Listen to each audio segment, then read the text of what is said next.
We all know there's a component of that tripartite budget that hasn't been exposed, which is, I believe, the exchange rate of their new real effective exchange rate.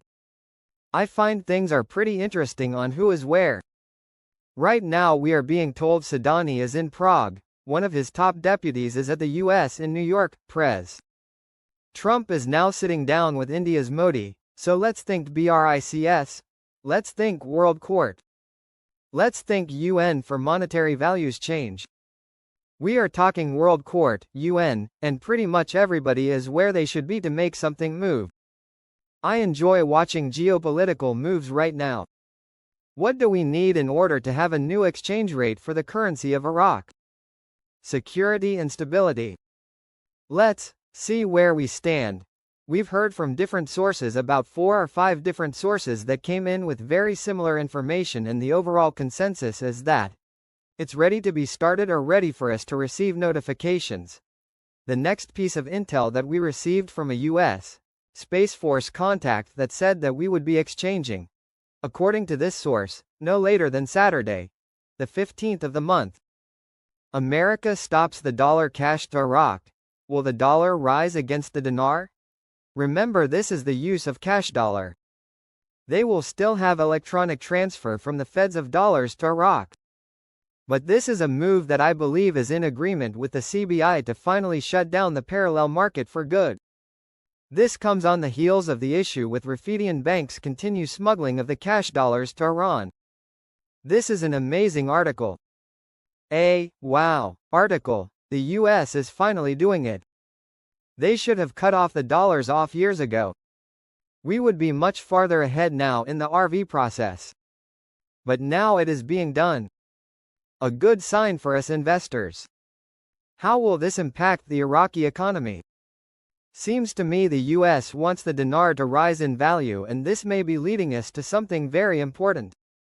You want to find out every perk, everything that they're going to do for you. First of all, how are you going to exchange my currency? Are you going to charge me a fee to exchange it? They'll tell you, yeah, 1%, 2%, 3%. Wait a minute, before we even go any further, I got to ask you a question. Do you think it's fair for you to charge me to exchange this currency when I'm going to put it in your account and you're going to make money with it right away? Aren't you making money off my money? And then you may freeze my account for 30 days. You want to charge me for putting it in your bank? I tell you what, I've got 1 or 2 options. I'm either going to say goodbye to you right now and go to another bank and see what they got to offer me, or you're going to pick up the phone and drop those charges for me right now. It's that simple, Mr. Bank Officer. They're going to fire back at you that these are corporate rules and regulations.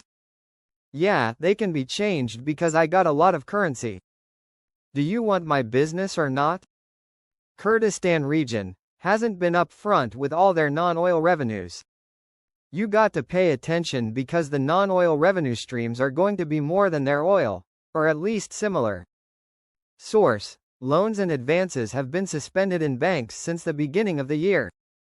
And the reasons are revealed. Quote, the reason behind this halt is the lack of financial liquidity. It is also likely that the suspension will be to await the approval of the new controls and conditions by the Central Bank of Iraq and other relevant authorities, in preparation for their launch. We're very close. The final preparations to announce the new exchange rate are being done with these meetings that are being kept very private, very secret. It's exciting to see. Taif Sami confirms to the World Bank the government's commitment to implementing financial and economic reforms. Iraq has done all the things that they need to have compliance with all the obligations for Article 8 and Article 4 with the IMF. If you guys look that up and Google those, you're going to find out they're about currency, they're about trade. It's getting tougher and tougher for certain types of banking sources or redemption center sources, because they're all under NDAs, new NDAs, and they really can't tell us much. If anything, it's very close. Mr. Sami says our cash reserves are over 100%. What that means is every dinar that is in circulation has a cash reserve for it, and most other countries only have about 20% of their reserves for money in circulation. That tells you the financial stability we have is incredible. We can cover 100% on almost any rate that we want to come out with. I am hearing things are flowing. Not our 4B yet, but the people who need to go before us. Mark Z. We are hearing those same rumors.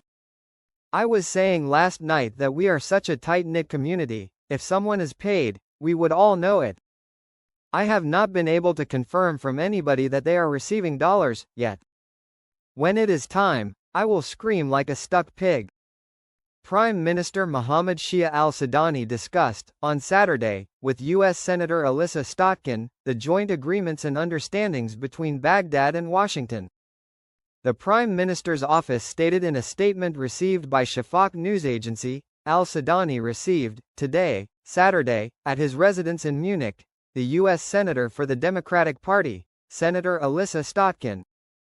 The statement added, the meeting discussed relations and ways to enhance cooperation between Iraq and the United States, in various fields in light of the joint agreements and understandings, for a long-term strategic relationship that serves the interests of both parties. For her part, Senator Stotkin, according to the statement, affirmed her country's support for Iraq, its aspirations, and its positions aimed at achieving security and stability in the region, in a way that secures the interests of the countries of the region and enhances sustainable stability. The Iraq al-Mustaqbal Foundation for Economic Studies and Consultations warned, on Saturday, of the danger of the parallel banking system, which constitutes about 84% of the informal economy in the country, considering this system to limit the ability of official bodies to monitor the movement of funds. The head of the institution, Manar al-Obaidi, said in a statement published today, a copy of which was received by Shafaq news agency, that, in the Iraqi economy, the parallel banking system stands out as one of the major challenges that directly affects the stability of the financial system. He explained that, this system consists of a group of financial institutions that operate outside the official framework, and without supervision from regulatory authorities, but nevertheless play an influential role in the economic scene.